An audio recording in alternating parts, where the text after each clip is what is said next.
Good afternoon, everybody, and welcome to the last of the 2021 FOD Drone Habitat and Safety Series. I'd like to take this opportunity to thank our series sponsor, Robin Radar, and today's session sponsor, Moog. This is the fourth of 4 sessions, and we're here to take a look into the future. The title being Smart Airports, Integrated Airfield Safety and Security. My name is John Hampshire. Some of you may know me. I worked for around 30 years for Heathrow Airport and other BAA airports in the UK. And with us today, we have Guy Berry, who works for Moog.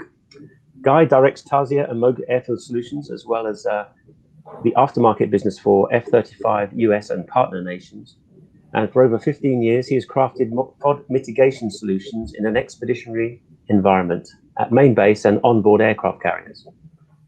Former US Marine Corps officer and Harrier pilot, his military assignments include 7 combat deployments serving with Marine Corps fleet operating forces in the West, East, Pacific, and at Central Command, where he served as a United States Naval Academy instructor.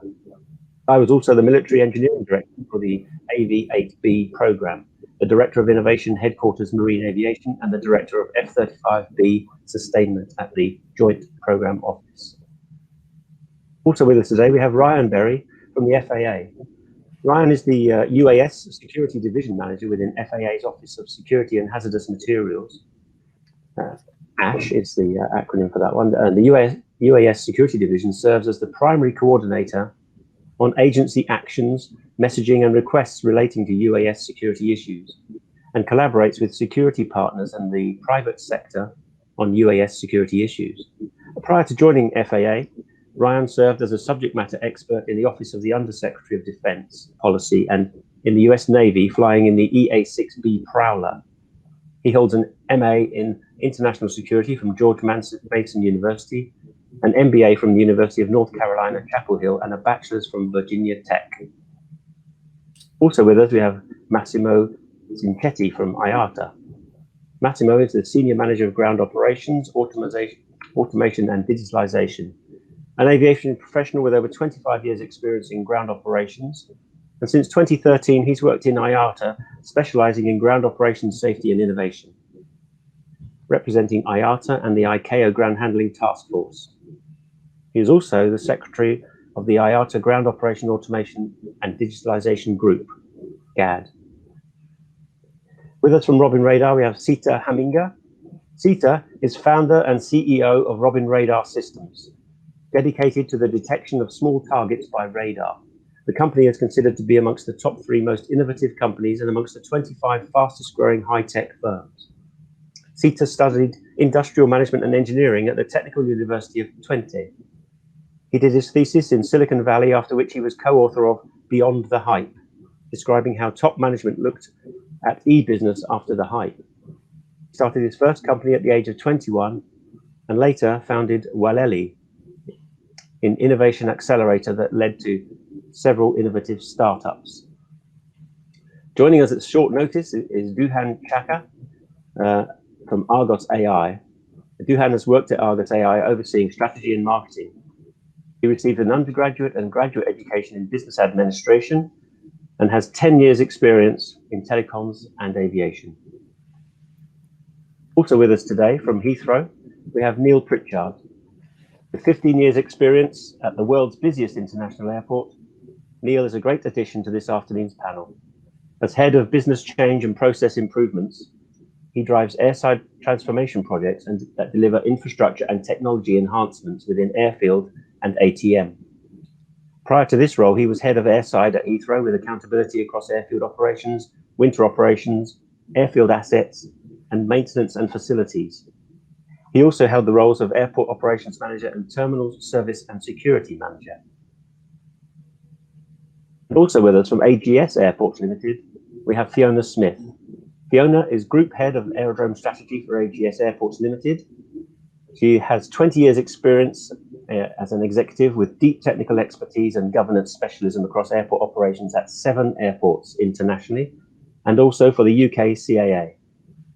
She is currently co-chair of the Airport Operators Association Air Traffic and Airspace Committee and a founding member of the industry steering committees on airspace change. She is Project Director for Future Flight Project CALUS, I hope I pronounced that correctly, striving to prove viability of the UAS-enabled national network serving the NHS in the UK.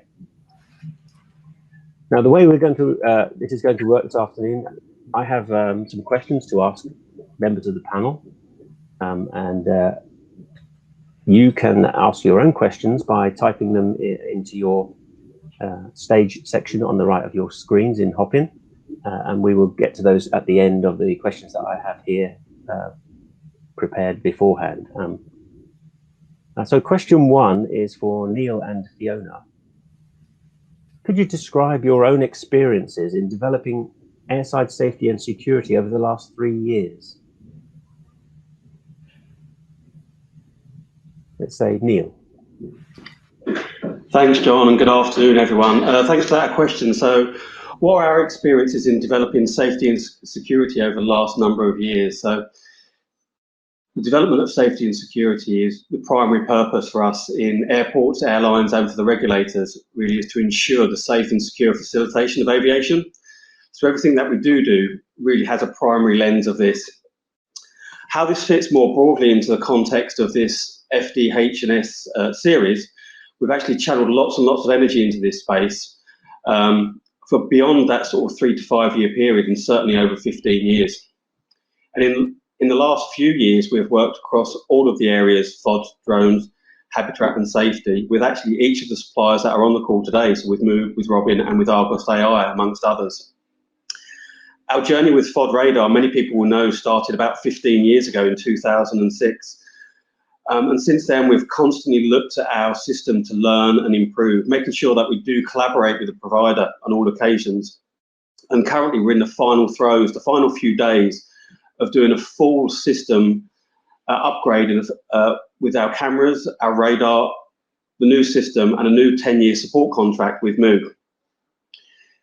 We started this upgrade opportunity probably four years ago, when we went back to determine that we did want to retain our FOD management capabilities within our runway.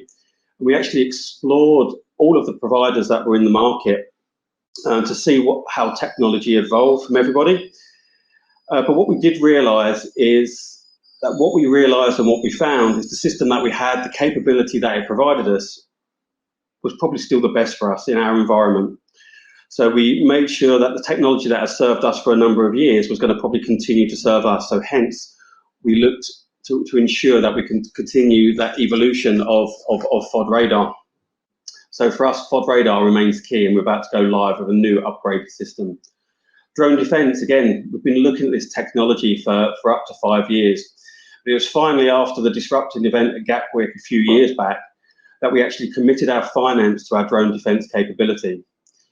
And in this space, obviously currently with Robin Radar, we've got one of our suppliers in this area, and we're really, really happy with the performance and protection this system does already offer us. And we continue to collaborate on future stages of this project with detect, track, integrate and identify, mixed with our counter UAS technologies for an overall defence solution. We've also explored in different areas, so how can we look to detect FOD in other areas of the airport? So we have also worked with Argos AI with a trial on our ramp. So we did a trial with Argos AI and British Airways at Heathrow to see how we could detect FOD on our ramp and on our apron in this space as well. And for ourselves, it proved a really, really good, useful trial to really identify how much FOD there was or could be on our ramp, or how many unwanted items that could be identified, and how different this was for us compared to the human eye when they was doing the safety inspections.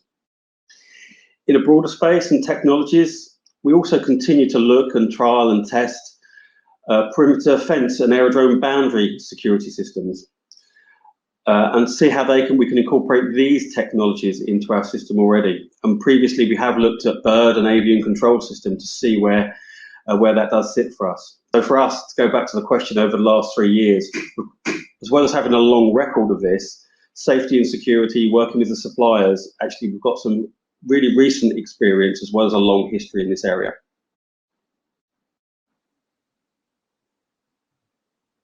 Thanks, Neil. Fiona, would you like to add anything about that? Sure. So I suppose that maybe slightly different perspective I can bring is coming at it from a regional airport group. So, you know, airports not in the scale of Heathrow. How have we looked at bringing these sort of smart technologies into play at an airport group of our size? And I suppose for us, safety and security, as Neil has quite rightly said, remain our top priority when we're developing any of these solutions. For us, it's really all around cultures, and it always has been, and I think it probably always will be, at the heart of anything that we introduce to try and improve our safety and security performance at our airports. Technology can certainly help that, but I think certainly for us that improving our culture has been a theme that remains. We've used a lot of technology, and I suppose the whole big data journey that airports are on has been quite pivotal for us in the past few years as we try and use technology and data specifically to try and inform our decisions a bit better and give us better understanding of where our threats are, and what our risks are, and that's certainly been something that we've spent quite a bit of time trying to establish the framework. I think as far as sort of future technology goes, we have looked a little bit in this area. We've done quite a bit on sort of visualization. We've created some digital twins of areas of our infrastructure to try and sort of build the baseline for operational and safety and security benefits going forward. And we think that's probably the key for us, is to establish that baseline for our estate so that we can use them in all different types of means going forward. We've built in some autonomy into our tech as well. We've looked at autonomous vehicles, so not so much for a safety purpose, that was very much for an operational purpose. But all of these bits of technology can be developed into safety as well. We spent a bit of time looking at camera detection technology too. We ran a trial at Aberdeen just last year to try and understand how that might assist in our turnarounds. And from there, obviously, you start to understand additional benefits around fraud detection as well. That's probably about the sort of key areas that we've looked at, John. If I could ask you then the next question, which is, have some of your goals suffered due to budget restrictions, and perhaps how you would like to see the future of delivering airside safety and security? I'm happy to answer this one, John. So again, from a regional airport perspective, I think it's probably an important point to note that it's when you have access to this technology, sometimes the key point, it's great to have all this data and information, but it's what you do with it that counts and is important. Where we've been trying to sort of position ourselves is to understand what structure do we need to have in place in our teams to be able to deal with this new emerging technology going forward. And we believe that that is the direction of travel, and we want to be on board with that. I think it's quite a transition period for airports, especially of our size, as to how do we move from where we are now to where we'll be in the future with the staffing levels and the type of structures that we've got. So I think that is probably the main aspect when it comes to budget constraints. When you're looking at this technology, it tends to be in the past a nice to have, and in the future it will be an essential requirement. So I think we're still in that transition period. The other, and I'm keen to hear from the manufacturers how you might help us sort of bridge that gap to make it more affordable. The second that's probably a major barrier for us in terms of security specifically, I think, is around just the legislative burden the cost of the types of equipment that we have to bring online. And at the moment, it's still quite wieldy and well, it's very significant in terms of cost, and just the size of the kit as well, the physical space you need to implement. So I think that is definitely an area that has been a barrier, and certainly sort of future smart technology will be an enabler to airports being able to be more flexible in what they do in that area. Thank you. Thanks, Fiona. So, Neil, everybody knows that until recently, Heathrow had buckets of money to throw around, and if anyone was going to supply Heathrow, they'd add a naught to everything. That's, I think, anecdotally what people used to say. So, have some of your goals suffered to budget restrictions, and how would you like to see the future delivered? Yeah, I think it's a really challenging time, John, for the whole industry. Whether it is for the suppliers, whether it's for the airports, the regulators, there's not one inch of this industry that's not been affected by the local pandemic and has not impacted their finances. So I think the prioritization of this continues to remain really, really high.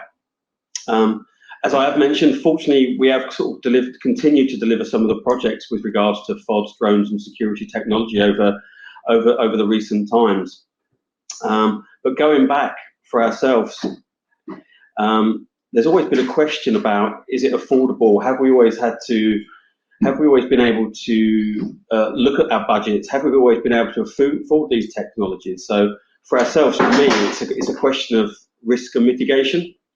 And I think we continue to look at risk and mitigation going forward in this environment. So you might say that Heathrow had bags of money, but actually, were we making the right investments? Were we investing in infrastructure and technology before reviewing our own processes, our own standards, before we continue to do that? And I think more apparent now is we might continually look at that more heavily. So I don't think we would ever compromise on where we needed to invest in these technologies to ensure we did have a safe and secure system going forward. But we will need to look at things a little bit more tightly. But I guess one of the things that has sort of constrained our thinking, whether it's now, whether it's historically, it's a case of, it's something that Fiona said actually, is did I actually ever want to invest in 1, 2, 3, 4 systems?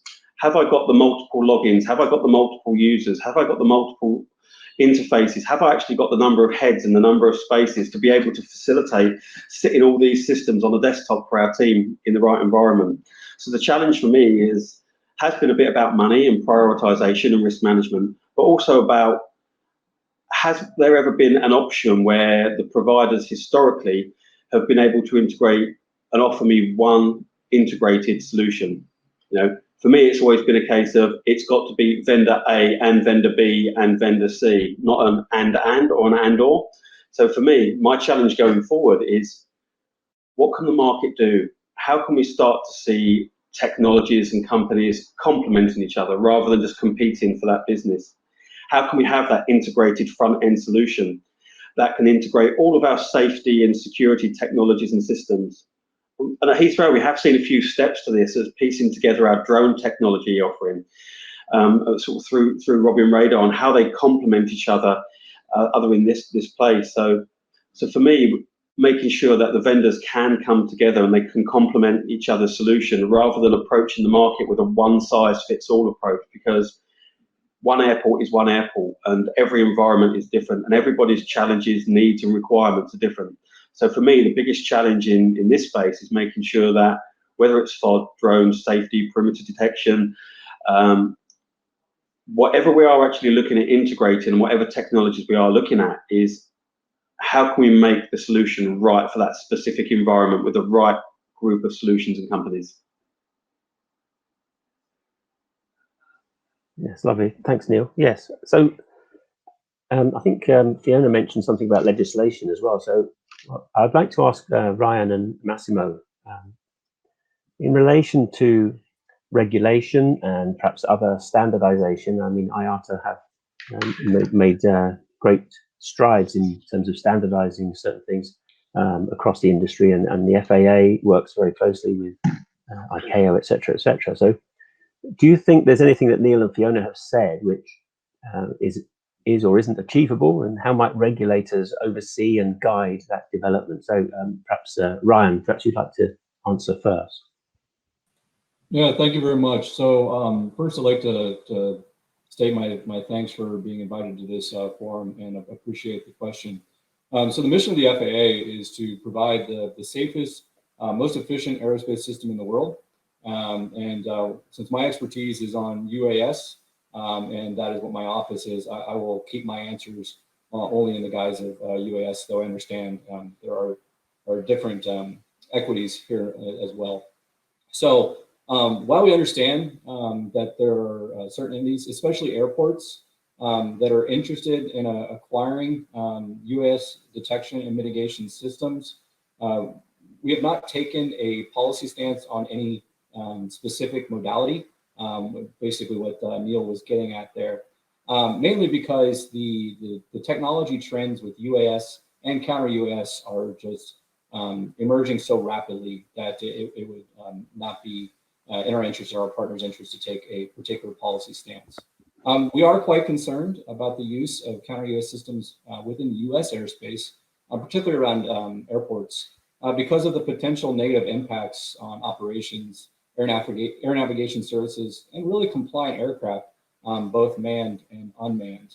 Now, for specific legal and regulatory questions that operators may have, we are in the process of completing and participating in numerous rulemaking efforts, specifically around our remote ID, operations over people, as well as local flight restrictions. And because there are questions on what the legal and regulatory environment is, we teamed up with our federal partners, the Federal Communications Commission and the Departments of Justice and Homeland Security, to issue an advisory on the application of federal laws to the acquisition and use of technologies to mitigate or detect UAS. And I would encourage everyone to look at that advisory, and that can be found on our website, which is faa.gov/UAS, and it's down in the resources section. So we continue to work with our federal partners and the Congress, as well as our state and local entities to really help with outreach and understanding the environment and being flexible as this technology area changes. Hopefully that answers your question. Thank you. Yeah, thanks, Ryan. Massimo, how do you see it? I mean, I know IATA is not a regulator, but a lot of people often think that IATA is a regulator because they provide lots of standardization. What do you say? Thank you, John, first of all, for inviting us, to be part of this session. And yeah, you're correct. Sometimes there's the wrong perception that IATA is a regulator, which is said it's not. We provide standards and recommended practices, which may or may not be implemented by our stakeholders. So that is our main role. So standardization to facilitate, the work. And what I want to take back is what Neil was just saying, that one of the challenges is to integrate different systems. That is why we are trying now to work in standardization as much as possible. So we have established a working group, which also Neil is part of it, and we are looking at different streams. So primarily on the ramp operation, we are looking into automation and digitalization. So one of the first questions someone could ask, so why IATA is looking into that? So what is the benefit for IATA? Well, actually, to return benefit to our members, we have to have a close look at safety, but also in the way we can improve the system, the overall system, to deliver sustainability and efficiency. Now, if you look in operation on the ground operation is only about cost. So we don't generate a penny of revenue, of course. We are just generating a cost. So what we have sized is those cost buckets to determine how much technology innovation can help and support the overall industry to cut some of those costs. The first biggest cost for us is cost of ground handling, right? So the cost of providing the services to an airline for a turnaround, and that is represent around 43 billion bucket cost on a global scale. The second biggest cost and surprisingly is not aircraft ground damage, but is operational delays generated on the ground. So you have to think about how delay can propagate to a chain of flights and how much operation on the ground can be responsible, other than other issues like meteor or ATC, to bring cost and enhance cost, to the line business. Those costs now today, in terms of delay, are over 8 billion as an industry.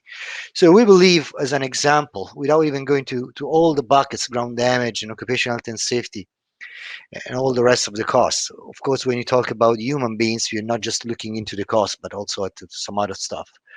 So the point here is to trying to improve the overall system by introduction with, first of all, data sharings between the three major stakeholders, airport, airline, and ground handler on the ground, to share information and to have a dynamic system that help and support to prevent delays, have the information in the real time when it's needed, at the time it's needed.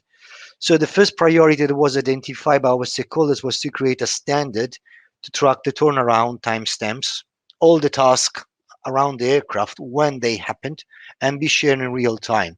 Well, as you may know, there's various technology that can do something with the cameras or with the mobile application and phones. So we just keep the freedom for every type of technological innovation, or people that perform or deliver those type of solution, to do their own solution. We don't go to the how.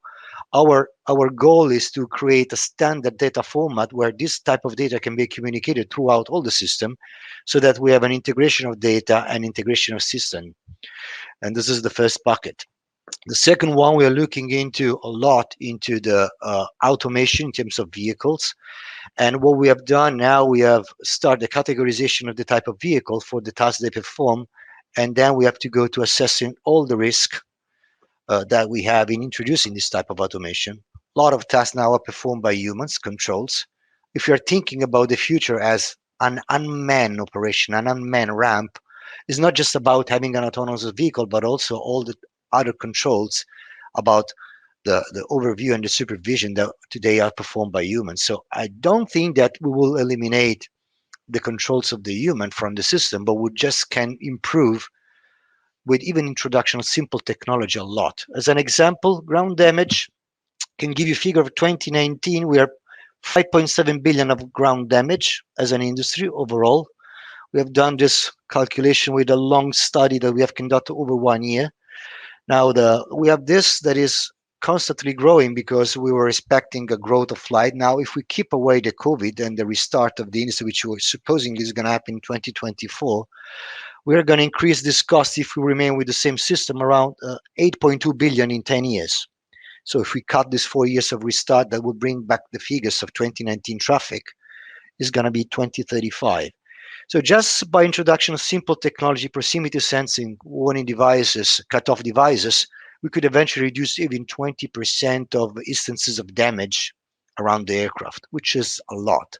And that is, to me, is a big return for all the industry, not only from the airline, but also from the efficiency on the airport. The sharing of information eventually will help and support the reduction of operational delay, better usage of the airport in terms of stance allocations. So if you have a predictive analysis of a given turnaround, we will be able then to detect whether an aircraft is supposed to be late before the delay happen, and you can have a better use of your infrastructure without necessarily expanding. So this is where we are at. There's still a long work to do, particularly in automation. We have just started. We have in our working group ground support equipment manufacturers, solution provider of autonomy manufacturers, airports, airline, and ground handlers. And we're trying to work out together to see what are all the risks and how we can mitigate them. And that's more or less our plan. Okay, thanks, Massimo. Can I just ask you another question then? In terms of standardization, I know that some of the IATA documentation has been adopted by lots of companies in terms of things like specific types of ground handling equipment being standardized, but it isn't legislated in the same way.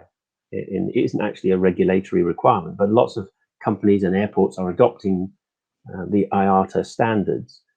Do you see a role for perhaps a more formal legal requirement for some of these standards to be applied to some of the things you've just talked about, the automated vehicles and the sort of safety features of those vehicles? Do you think there's a need for it to be regulated, or do you think a standard across the industry just is enough?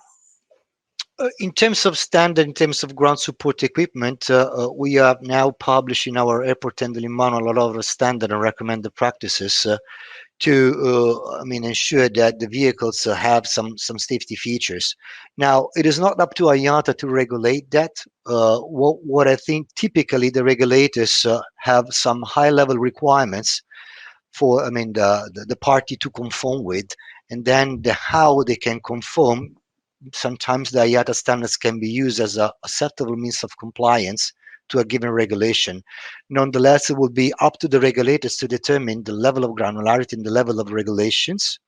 If we are looking into autonomy, there's a lot that is involving, the risks, the control. Today, an airport give a driving license to a driver, and that is one of the control we have. Tomorrow, we need to understand how we control those risks and how this can be regulated, and there will be a need to regulate. Then, of course, our recommended practices could be eventually used to drive some regulation. We will introduce autonomy that could be widely adopted rather than locally adopted, because I think that one of the challenges, every airport or every authority will come with their own requirements. And I think this is a big opportunity that to work together with the regulators once we have some more structured standards to define what could eventually be a basic regulation for automation or basic safety requirement for equipment. The requirement today are primarily on environment, on emissions, but nothing on safety. Very little. Yeah, we have different EU norms or other norms depending on the states, but I think that there's an opportunity indeed to elevate this type of safety in terms of usage of ground support equipment.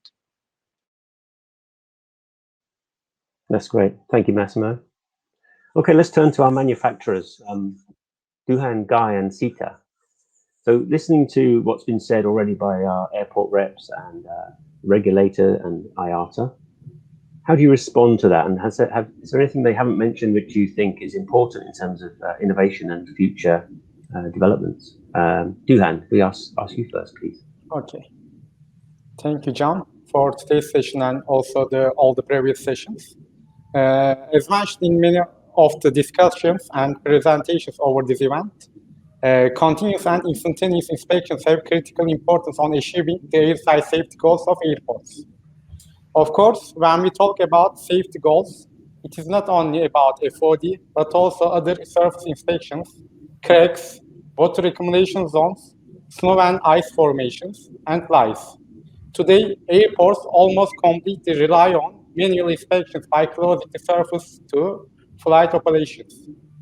Besides the safety issues, due to non-continuous inspections, this leads to inefficiency on airport capacity and also creates a huge workload on operations teams. For safety and efficiency, I believe it's obvious that airports need to know exactly what's happening on their primary assets and have full control over their surfaces.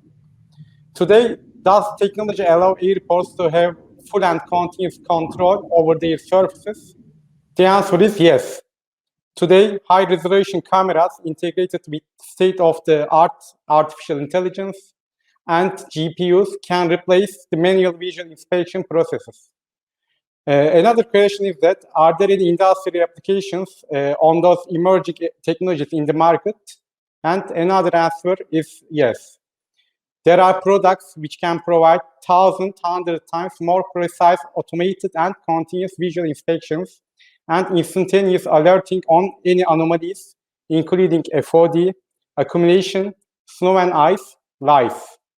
Precisely locating the detected anomaly, capturing its size, even classifying the type of anomaly, such as metallic FOD, bird, duck, dry snow, or not dry snow, etc. Not only surface inspections, actually. For instance, on the stand area in Heathrow also, today, with one product installation, airports can automate not only their surface inspections, but also real-time detection and tracking of their turnarounds operations and all related checks regarding those operations, like safety distance checks, personal protection equipment, etc. If we take the situation from another angle, mitigation of safety risks in airports is an optimization problem for which airport operation teams aim to keep safety at the highest level while keeping some critical KPIs at the desired level. Those KPIs include runway capacity usage, number of flights, turnaround durations, number of personnel and vehicles, etc. This is a very complex problem on airports operations teams. Manual vision inspection significantly affects those KPIs. The workload on airside operations teams is enormous. That's all. Thank you, Duhan. That's lovely. Thank you. Guy, would you like to respond to that? Has anything been overlooked, or have you got anything to say in response to what they've said already? Yeah, first, I'd like to say thanks for this panel. It's really, really fantastic. And when I was thinking about how this conversation was going to go, I honestly can't think of a better group of people to talk through this. So I really appreciate the opportunity to be here. So, I mean, at Moog, as Neil kind of indicated, and he hit on some of my favorite topics that I can talk about for a really long time. But we've been doing the FOD thing for a while, and I've personally been doing the FOD thing for a while. And where this seems to be going, as both Massimo and Neil kind of indicated, is that we're starting to get a sense of the sensors on airfields and what they can do and what they can bring to this, to both the battle in terms of safety. And I thought Massimo did a great job of pointing out the kind of second and third order impacts in terms of cost, both to the industry and both in the military and on the civil side. Really, the sensors, I think we're getting a sense of what the kinds of information that they can provide, but we're in this world that Neil kind of described, which is we have these individualized solutions that where the industry leaders don't really work together with one another. We're trying to break that barrier at Moog. We're working hand in hand with the Navy, with the United States Navy and the Marine Corps.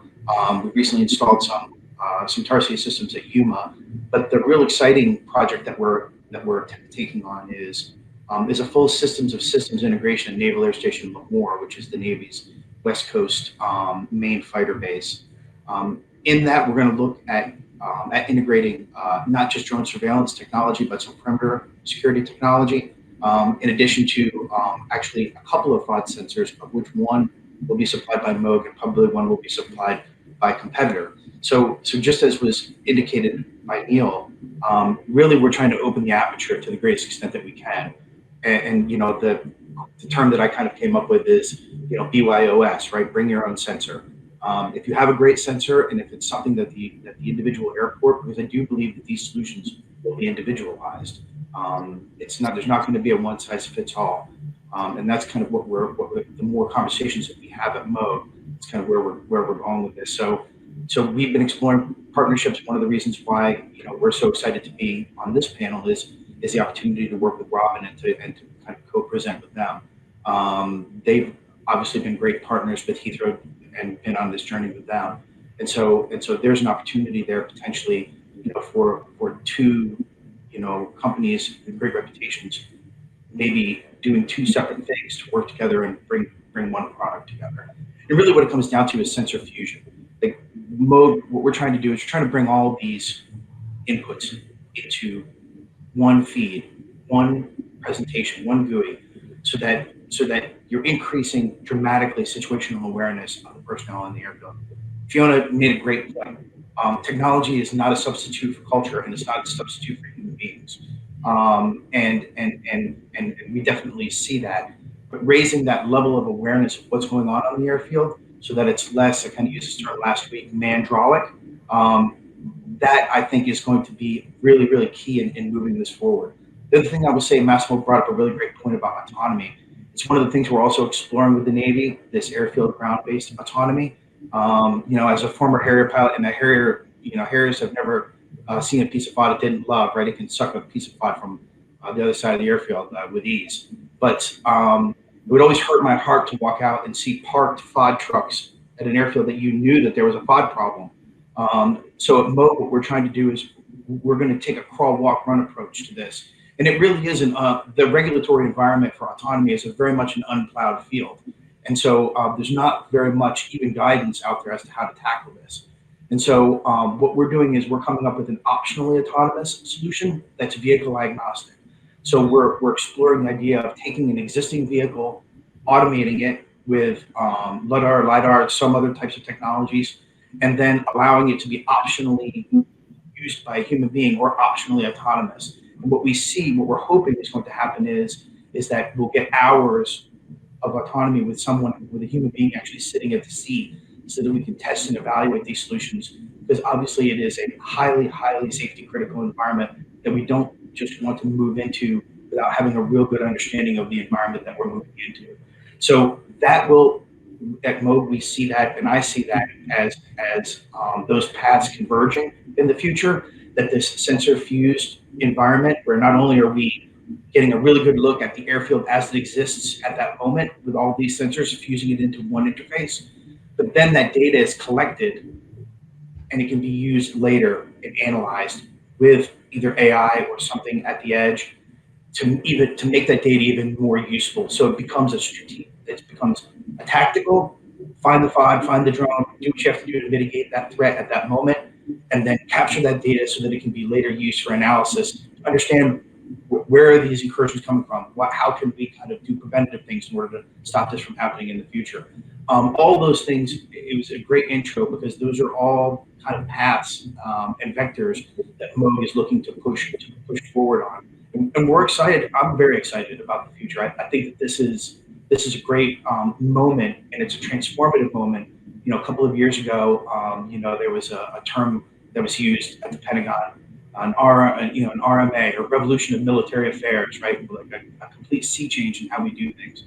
I honestly believe in that this is we're at the beginning of that moment with airports where we're going to move from something that's more digital or from more kind of human driven to something that's more digital. But as I said, we're always, Fiona nailed it, we're always going to have to keep that eye on the human factor and how we integrate humans into that digital future, because ultimately that's what's going to make things safer. Taking human beings out of the loop is not a way to make the airport a safer environment. It's giving them the tools and the information in a timely way so that they can make good decisions about how to keep the operation safe. That's great. Thank you, Guy.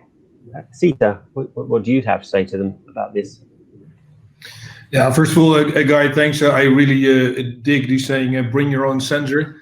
Reminds me of parties that we also miss. Now, I think a lot of useful things have been said, and I think what resonates most of me is actually, Fiona mentioned that as well, is the importance of data, and that came in a lot of speeches earlier as well. My firm belief is that the airports of the future will be more data-driven when it comes to safety.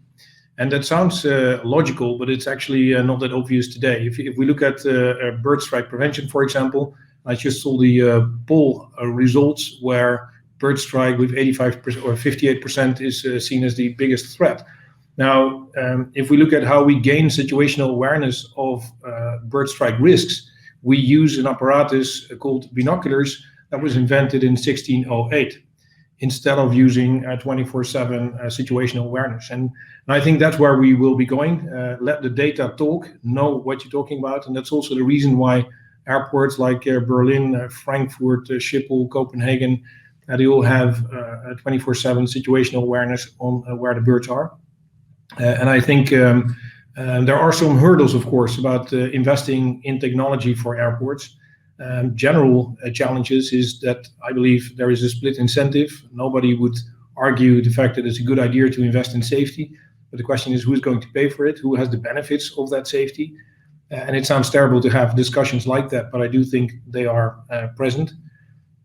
What is the business case of safety? That's also a challenge.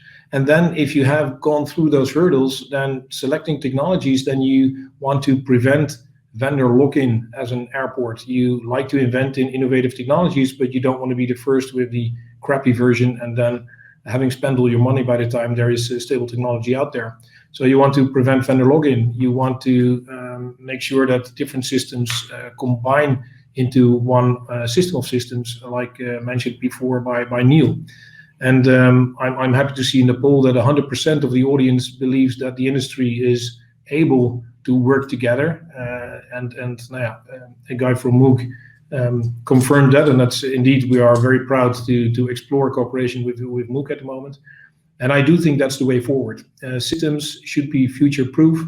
Systems should be modular-based and be able to integrate, and that requires cooperation within the industry. And that makes Massimo's point so important, to standardize to a certain degree, that the industry knows what to develop for and to get to interfaces that can easily be combined. So yeah, that's how I look at it, and I think a lot of valuable things have been said today. Thank you very much, Sita. Okay, so as Sita alluded to, we've had some poll results. Thank you to everyone who took part in those polls. And as you say, the manufacturers being able to collaborate to create a universal industry protocol, 100% of respondents said yes. So that's a very strong message for the manufacturers. In terms of the biggest threat to airside safety and security, bird strike was at 50%, number one. In second place, joint FOD and drones at 17%. And then fourth was perimeter breach at 8%. So thank you very much for taking part in that. Our next question is for Massimo, Ryan, Fiona, and Neil, talking about the increased use of drones within operations and future flights. So we're talking about the good use of drones here, not the potentially hazardous use. And the question is, what impact do you think this will have on safety and security? So perhaps if I could ask Massimo next. How do you feel about that?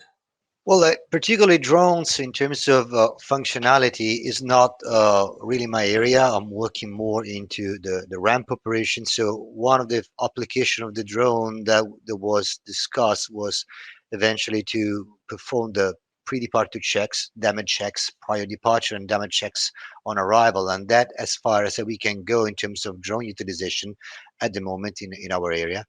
So I think that this is something that Neil can explain even more, because I know that there are some quite number of issues of the wrong use of drone by people that are not entitled to use those drones around the airport. I think there was some cases in Gatwick, as far as I recall, so I'll leave to him to elaborate a little bit more. The goal that we have at the moment is trying to move towards the equipment that we are using today to handle the aircraft to be more automated. Drone is an opportunity, but we are not there yet at the moment. Thank you, Massimo. Perhaps I could ask Neil then to add to that. So, how do you think that the positive uses of drones will impact safety and security at airports? Yeah, thanks, John, and thanks, Massimo, for handing that one over. And I think there's no doubt, we've heard in earlier sessions that there is ultimately going to be an increased use of drones, whether it's within the broader industry, so around the world, within everyday domestic use, but certainly within the industry as well. So will we see them for domestic use, for operational efficiency, to undertake some of the activities that our regular staff do on a day-to-day basis? Will we see drones start to replace ourselves doing some of the inspections that we do manually today? Certainly at Heathrow, we are looking at drones to replicate some of those inspections that we are doing as well. But how much more broadly is the use of drones going to be an application within aviation? So are there commercialization effects? Are there efficiency effects? So we've had discussions about short ship bags going from one aircraft to the next, or short ship cargo going from cargo areas to aircraft side. How can we incorporate the use of drones more broadly in the logistics of our everyday aviation, or for the maintenance of aircraft? And then more broadly, how do we link that to future airspace and future UTM? So how do we incorporate drones to be more of a taxi or a helicopter service in the future? being that feeder route to what people say. So I guess for me is there's a couple of pieces in here. So how does it affect the safety and security? There's two angles you can look at this really. So from a regulatory and a safety of aviation perspective, the answer is we cannot let it adversely affect the safety of aviation, and regulation should not and will not allow this to adversely affect. So to mitigate that, what we actually need to do is really embrace these technologies to allow it to enhance our safety and security. And then a number of systems that are out there that are evolving. And I'm sure Fiona will come on to talk about Kalis and the project that she's director of, and how that integrates into this broader space as well. And there are various concept of operations and case studies that we've been involved with at Heathrow that we've incorporated the use of drones. So I've mentioned the flight lighting checks and flight lighting inspections, runway inspection trials, and video footage that we've been using as well. But what about broader concept of operations? How can we use it in a security environment? How can we get it to replace or supplement or enhance our perimeter inspections? How can we get it to supplement or enhance our checks on the stands and on the ground? How can we integrate this into to everyday processes and procedures? In the wider aspect and the wider use of drones, so when we're going to have drones flying it within London, whether it's carrying goods for Amazon or carrying goods for NHS and being key responders, we really need to develop this airspace and the corridors in which drones can fly. And there's the DFT have just launched an airspace modernisation program with which both myself and Fiona are going to be heavily involved with, making sure that the airspace of today and the airspace of the future is going to be really well catered for, rather than the airspace we have today and the routes that we can fly being set in the 1940s and 1950s. It really doesn't fit the purposes of aviation today. So we've really got an opportunity to build from the ground up or from the airspace down, however you want to look at it, to really establish this new airspace modelisation. Make sure that we don't just set it for aircraft, for helicopters, for gliders, but how can we really incorporate routes that are dedicated to drones for the future and make sure that it's really, really safe. So really define whether it helps us from an operational perspective to replicate some tasks that we do today on the airfield, whether they're the commercial activities to fly people to and from airports, or short ship cargo to replace the carriage of goods. It's a really, really key place to be. So to come back to that question, at operational level, we can use it to enhance our safety and security. And at a regulatory perspective, we need to make sure that it will not and does not affect the safety and security of aviation. Lovely, thanks, Neil. Fiona, so if you could expand on the project as well as answering this question about the impacts on safety and security, please. Sure, and then I know one of the panel members has asked a question about sort of good versus bad drones as well, so I can maybe try and answer a bit of that too. So it all comes back to the same thing, really. The evolution of drones is quite astounding and has only accelerated in the past year through this period of COVID.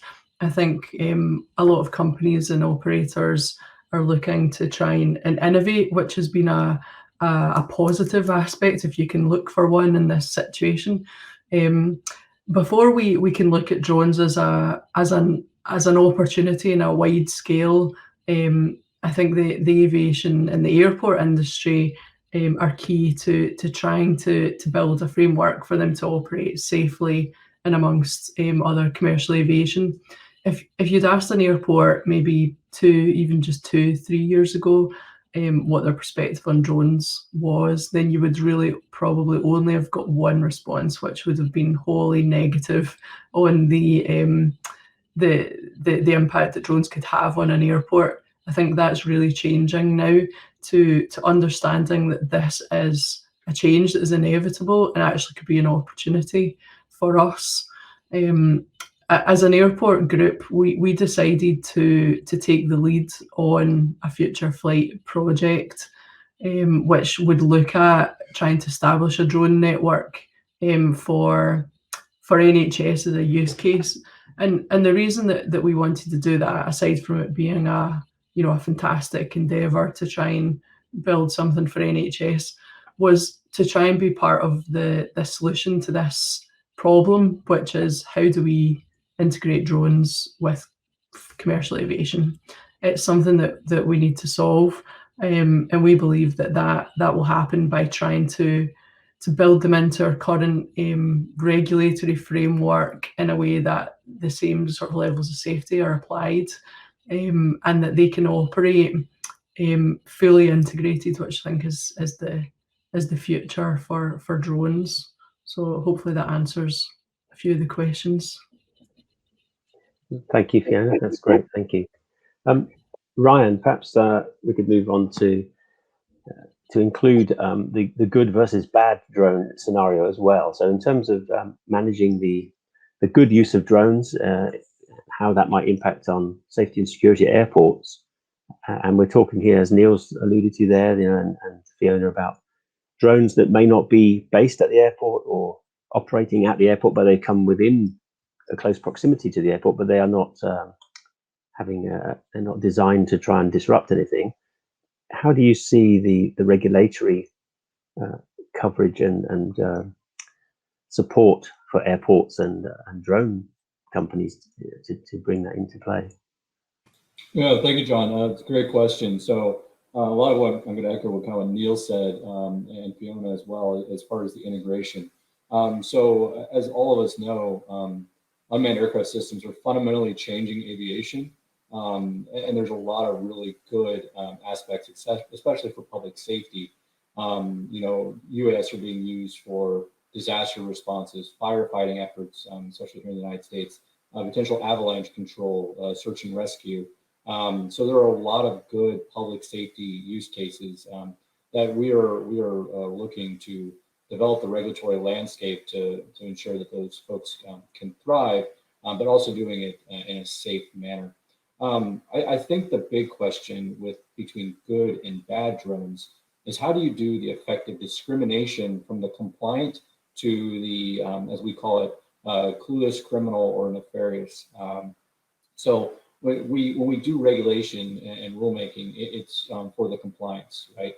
We want everyone to be able to operate safely and securely within an overall construct of both unmanned and manned aviation. So we're taking the necessary steps to build those foundational elements to flesh out that unmanned traffic management construct, so where unmanned and manned can operate in vicinity and safely.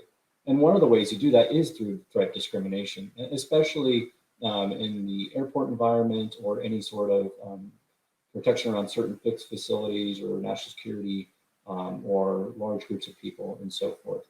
So one of the steps we've taken for that threat discrimination is the new remote identification rule that we published recently, and that will go officially into effect here on April 21st. So it's really, it's a crucial to the integration efforts, the remote ID.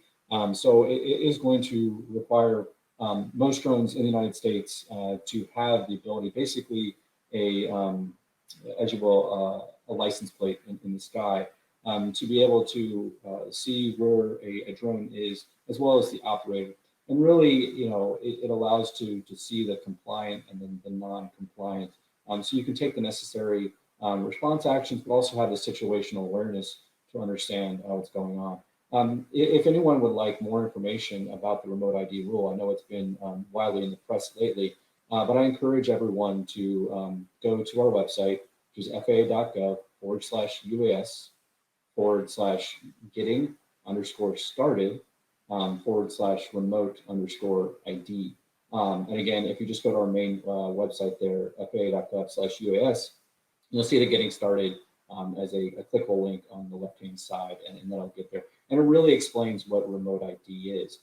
Because again, we are looking to promote the compliant use of UAS for all these great functionary elements, whether it's public safety, whether it's commercial, recreational, and we're creating the landscape so that they can operate but do so safely so it doesn't negatively impact manned or unmanned aviation, especially as we further get into as we're calling it, advanced air mobility, which urban air mobility is a subset of that. So we can promote the use potentially of sky taxis and whatnot that Neil mentioned. So again, really, it's how do we have that anomalous detection, anomalous threat discrimination to be able to understand situational awareness, because that's really what operators, everyone needs to know. That is that drone operating compliantly, in due regard, and within regulations. And if that's the case, then that UAS is not as a concern as to maybe one that is not operating under regulations, and that the operator needs to be approached and asked to stop, or another way to mitigate it. Hopefully that answers your question, John. Thank you. Yes, thanks, Ryan. It does lead me to another question, though, and that's about standardization across the globe. So you can buy a drone, albeit for recreational purposes, quite a large one, and it will get posted to you from anywhere in the world. To what extent is the FAA system, in terms of the ID recognition, how flexible is that in terms of other manufacturing countries and systems?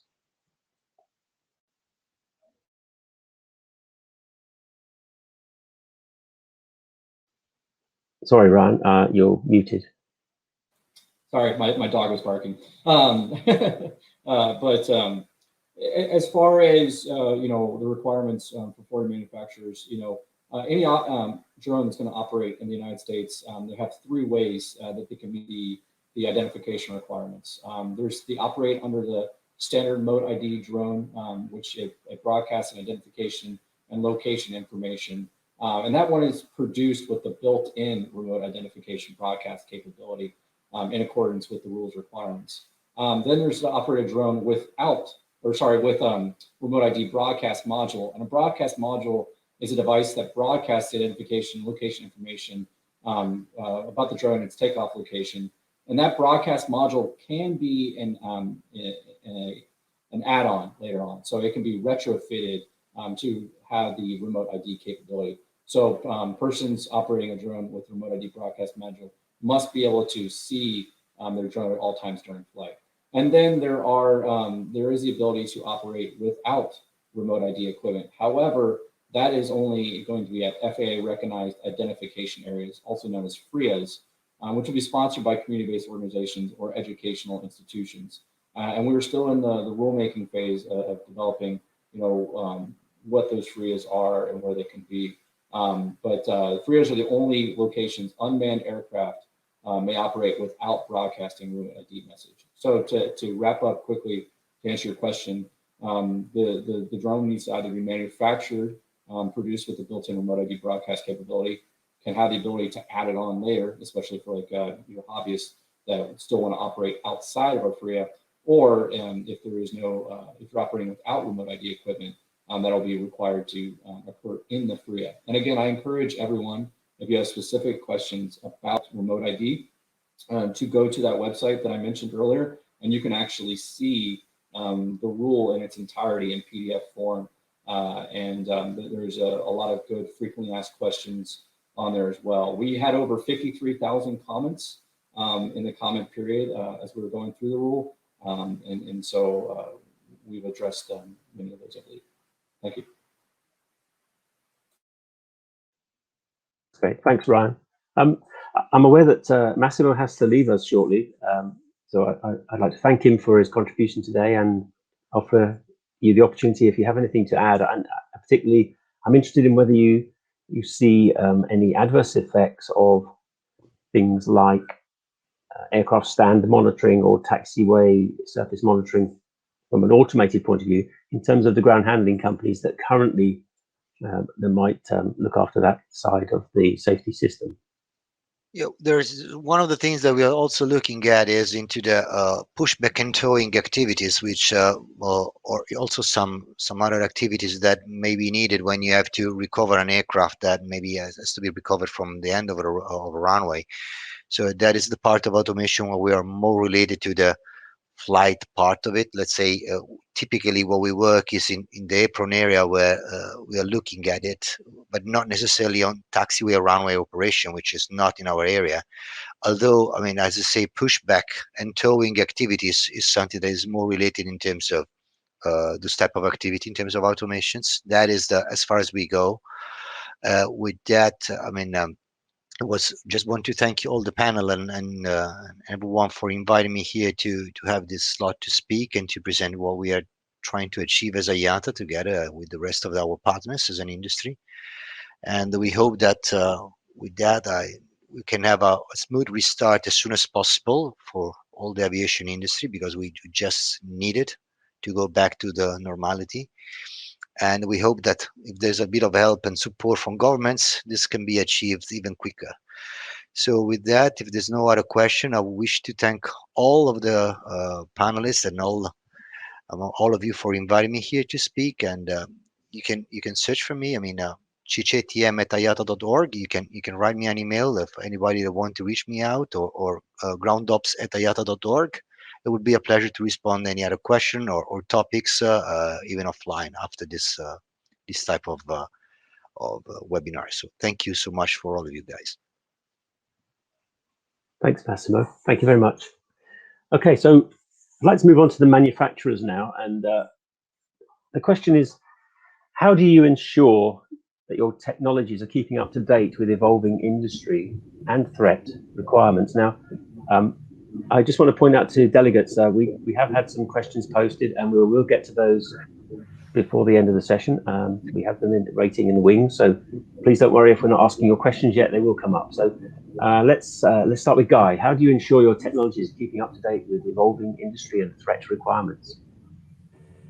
Yeah, that's a great question, and it's a huge threat, right? It's maybe not directly applicable, but I think Moore's law kind of applies here. And as Fiona kind of pointed out, who would have thought that the ascendancy and kind of importance of drones would have been the case only probably 10 years ago? I don't think anybody was even thinking about this, and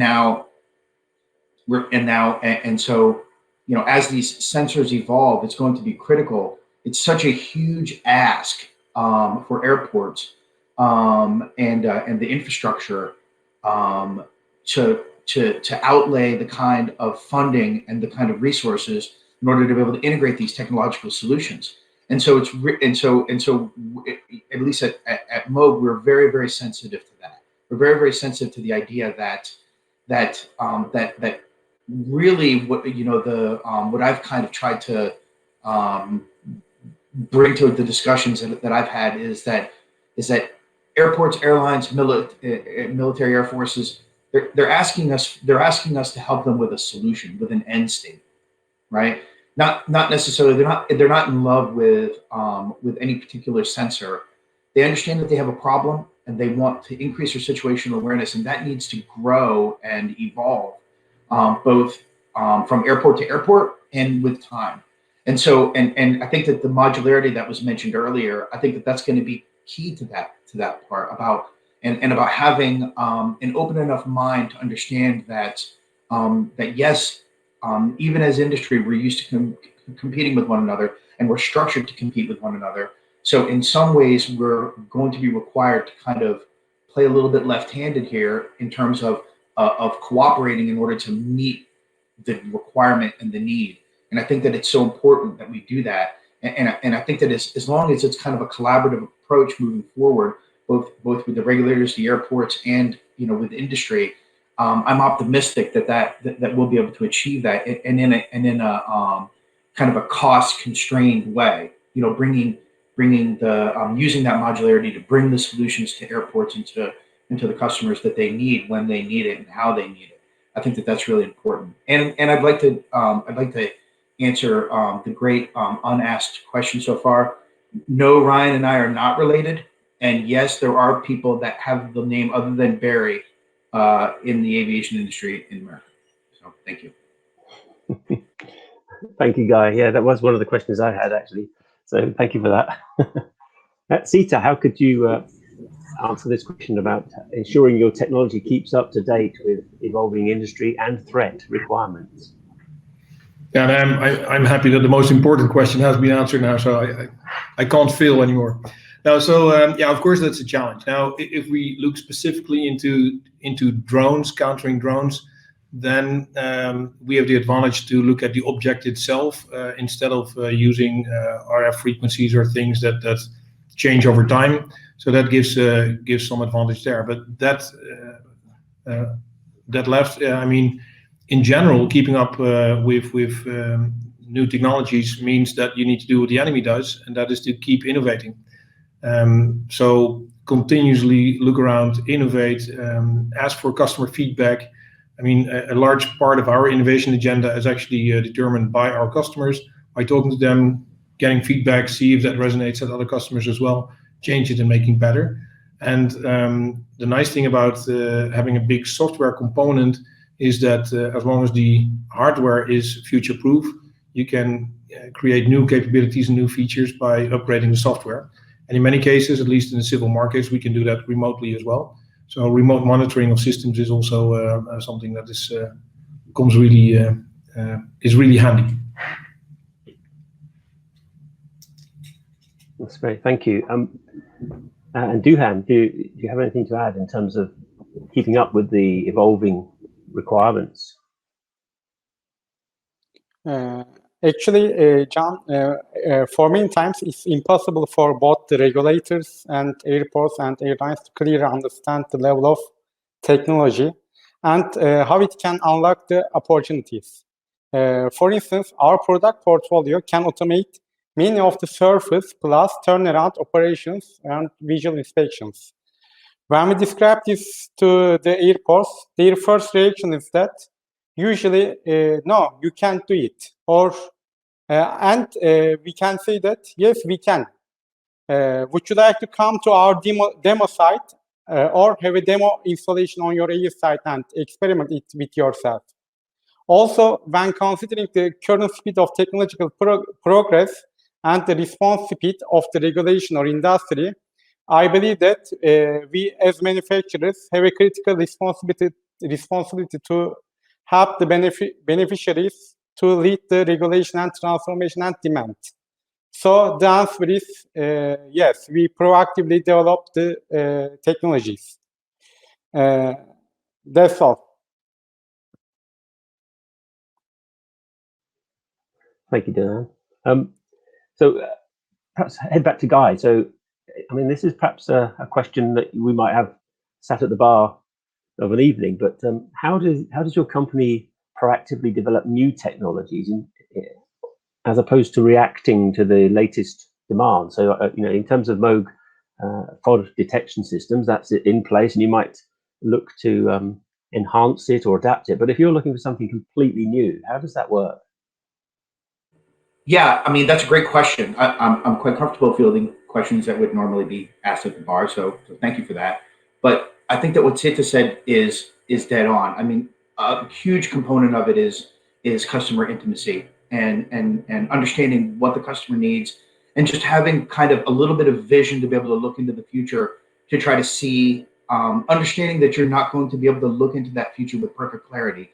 But playing to your strengths as a company and finding and doing the things that need to be done to prepare the groundwork for potentially bringing a new piece of technology. To me, you know, you can't dictate innovation, right? So you can't say, okay, on Tuesday at 9 on Zoom we're going to innovate. It doesn't work like that. On some level, it has to be a collaboration of the right groups of people that are kind of forward thinking and that are both technical experts and those that are experts in the environment that you're trying to operate. So as an example of kind of how we've kind of done this at Moog, we kind of had three separate divisions that were moving in different directions. We had the Tarsier and the kind of airfield services division. We had a quite robust camera division that was really focused on kind of border security and things like that. And then a whole autonomy unit that was looking at agriculture and automated construction. So when I came on board 2.5 years ago, I didn't see any reason why we couldn't bring all these different groups within our company together. And that kind of collaboration that in just bringing those minds and those kind of experts together has really helped us to kind of transform the way that we think about how we bring services to airports.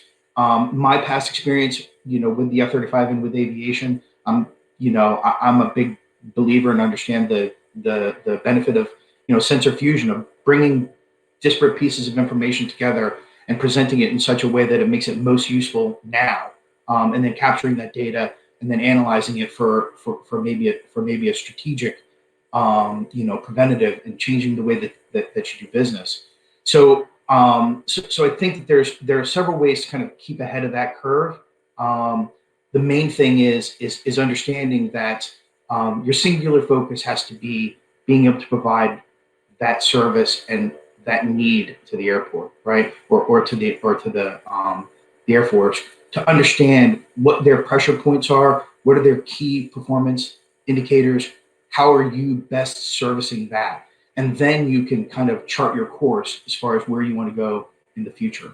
So thanks. Yeah, that's great. Thanks, Guy. Perhaps Sita, could you shed any light on that? How do you go about being proactive in terms of new products? Yeah, so the best way to predict the future is to invent it. The idea of drone radars was already in our business plan in the first year in 2010 when we started. Although I have to admit that I didn't predict it would be so large. But it did make us a front runner in countering drones.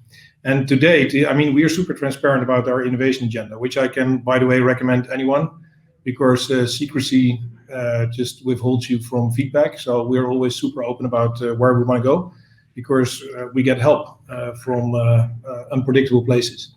So one of the things that we are actually working on is moving into the world of UTM, unmanned traffic management, to provide a network of radars to support commercial drone cases. And it is something that will be there in 5 or maybe 10 years. So my view on that is, like with many other technologies, is that the impact on short term is often overestimated. So no, you will not be able to order a pizza and get it delivered by a drone next year. But at the same time, the impact of such innovations and drones in airspace is underestimated for the long run. So drones will become part of airspace. And I have to say, in the United States, what you see happening there with big companies like Amazon, Google, FedEx, and the lobbies that they have. And also I have to compliment the FAA in the United States on how constructive they are working together with those industries to make that happen. It is going to happen. And we want to have a place in that, in enabling it. So yeah, in that case, it needs, you need to be able to afford developing things that will happen in a far future. Yeah, that's great. Thank you. I'm looking forward to inventing my own future. And Duhan, what about you? What's your company's approach to being proactive and developing new technology? The answer is yes. We proactively develop new technologies, but it's obvious that this should be done in coordination and cooperation with the market. For our case, primarily with airports and regulation authorities. For example, ICAO's new global reporting format, another name is GRF. All these activities can be automatized with AI system, and Argus AI may do many of them on runway. One point which may be overlooked is that today's technology is capable of replacing many of manual visual inspections with at least hundreds of times better precision and accuracy than humans, plus is continuous and instantaneous. Thank you. Thank you, Duhan. I'd just like to let the delegates know again, those of you that responded to the most recent poll, has your airport invested or looked at investing in technology to improve airside safety and security in the last 3 years? 50% have said yes, invested. 20% have said yes, they've considered it. 20% yes, but it's currently on hold, and 10% have said no. Thank you very much for taking part in the poll. It's really interesting to take those snap surveys just to find out what's happening out there. So if I may, I'll just move on to a question which has come from our delegates today. And it's a question for anyone on the panel who would like to answer this. And the question is, what are organizations doing in relation to integrating cybersecurity into their technology based on a new regulatory framework? Does anyone like to take that one on?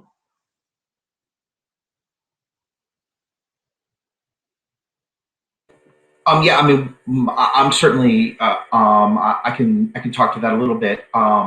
So as a part of our collaboration with the Navy at Naval Air Station Lemoore, our data partner there is AT&T Public, and so the intent is we're going to set up a 5G network at the airport to move that data around from all those different sensors. It's pretty exciting, but obviously when you start thinking about setting up a wireless data network on a military base, things start to get pretty interesting. So, whether I wanted to or not, I'm starting to become a little bit of a data expert and a cybersecurity expert, and understand the kind of regulatory environment that requires. And I think it's going to be a key. I think it's going to be a key factor. I think it's going to be a key idea. I think that there's no stopping the movement toward a smart. My belief is that I think that a smart airport necessitates essentially some kind of a wireless movement around of data, right? I mean, you're not going to be able to implement a true autonomous solution without that. You're not going to be able to put disparate sensors all over the place because at some point the civil engineering becomes your main impediment.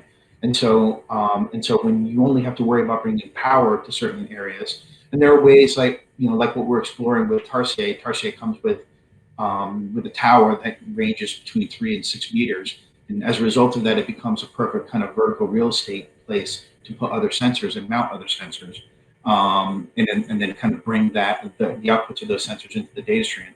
But as we start thinking about setting up these wireless networks, compliance with the other systems that are operating at the airport, huge, right? And we have lots of regulatory folks for that. But I think that the threat of having bad actors try to hack and exploit that data stream is equally huge, and it needs to be looked at. I mean, I think that probably the DoD and the Department of Homeland Security and their kind of partners in Europe, I'm sure are also they're very sensitive to that.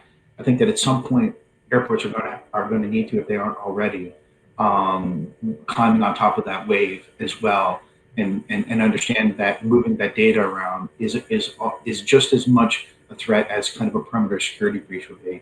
But I think that those things will evolve naturally as these sensors and these systems necessitate wireless communications.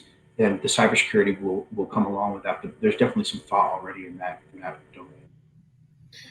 If I may add to that, John, so I totally feel with Guy on the importance of wireless networks, and that the cybersecurity side is a new status quo. It's something we need to deal with.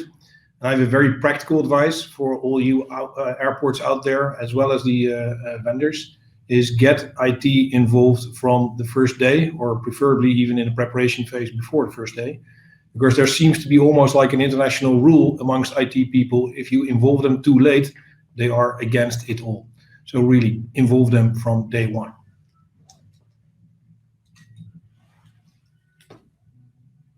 Yes, thank you, Sita. Anybody else like to comment on cybersecurity? I'll take that as a no. Okay, so I'd like to ask Ryan a question. We've heard a lot today about how airports have worked with manufacturers, and manufacturers are happy to collaborate with one another and have a standardization and interoperability and things like that. Airports in the UK and across Europe, from my experience, have often collaborated in terms of new technologies or development of new ideas. Can you tell us something about how FAA perhaps is collaborating with any other organizations, whether it's other regulators or other companies at all, please? Absolutely. So we collaborate and coordinate with several different efforts. So the U.S. Congress has granted limited authorities for the deployment and use of counter-U.S. technologies to only 4 federal departments of the executive branch, which are Departments of Defense, Homeland Security, Energy, and Justice. And they're required to coordinate with us to make sure that those technologies and capabilities do not negatively affect the safe and efficient operation of the national airspace system. So we meet regularly with them to ensure that not only do those technologies not affect the spectrum that airports and aircraft need to use to operate safely, but also to ensure that the other non-technical means, whether it be law enforcement response, response communication plans and whatnot, are also looked at, and also to make sure that the public understands where they can and cannot operate flying UAS. So we work very closely with our security partners in ensuring that they are able to exercise their authorities in a safe manner.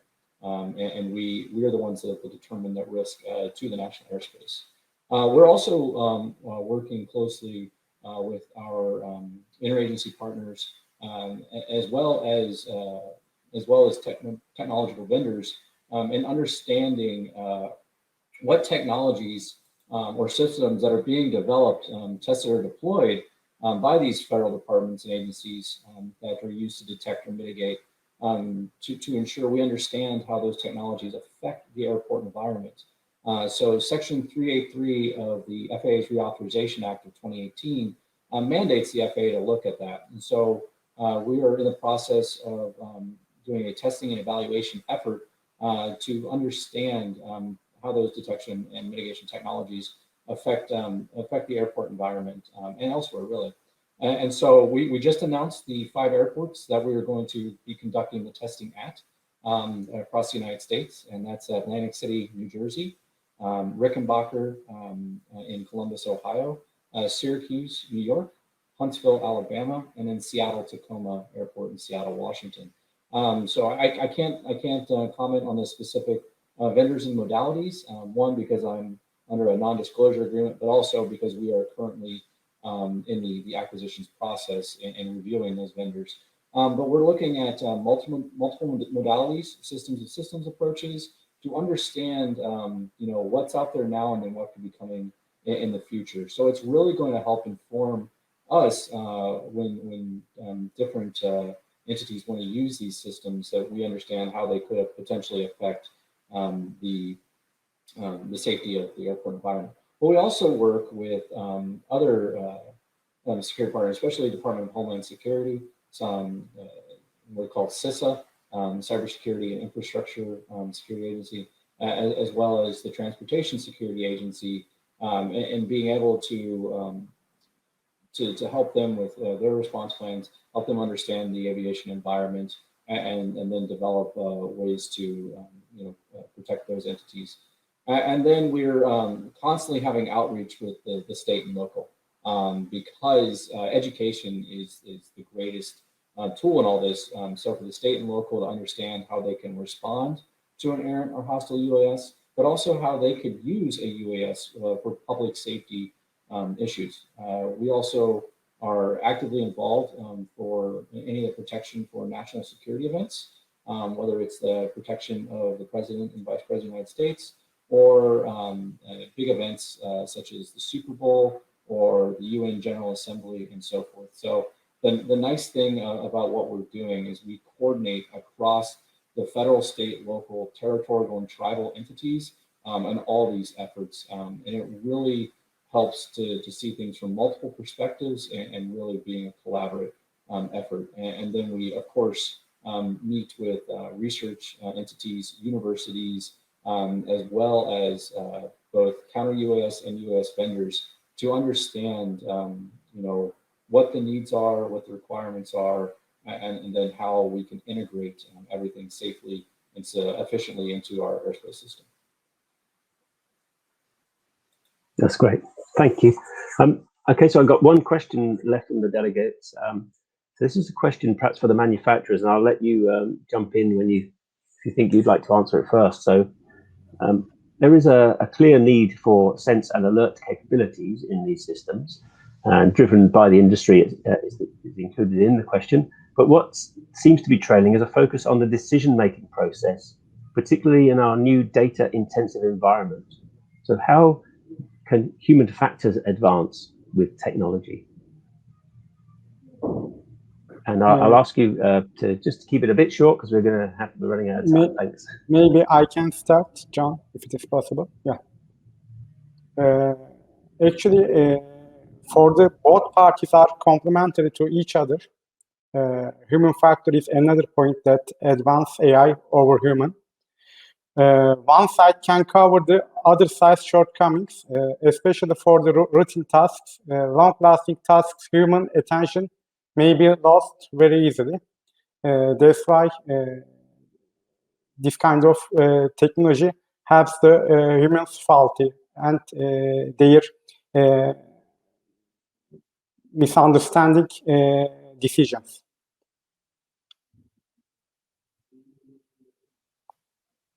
Thank you.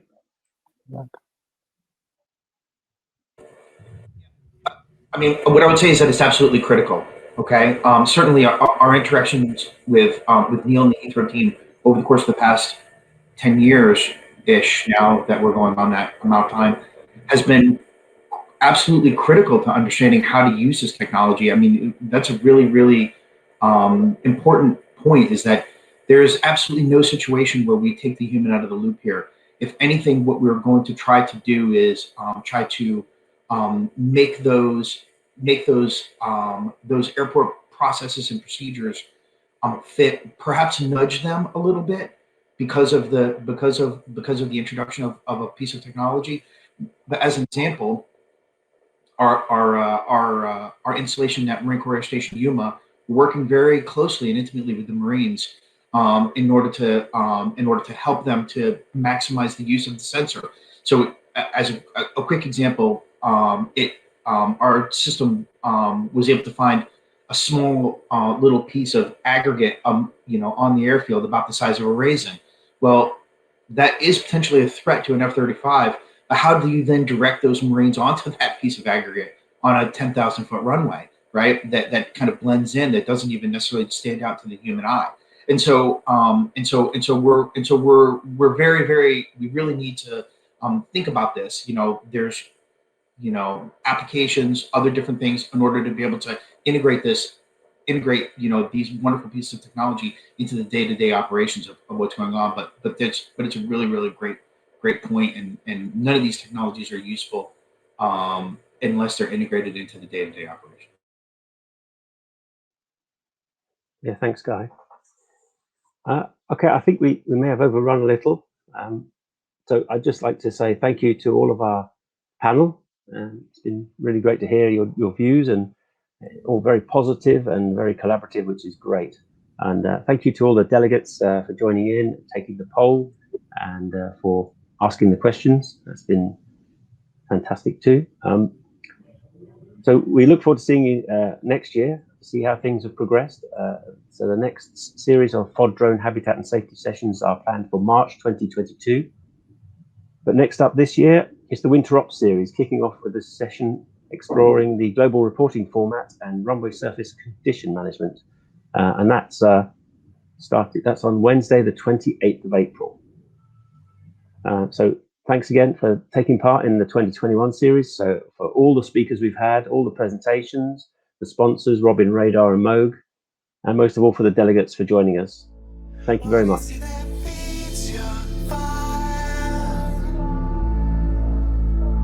Keeps pushing up.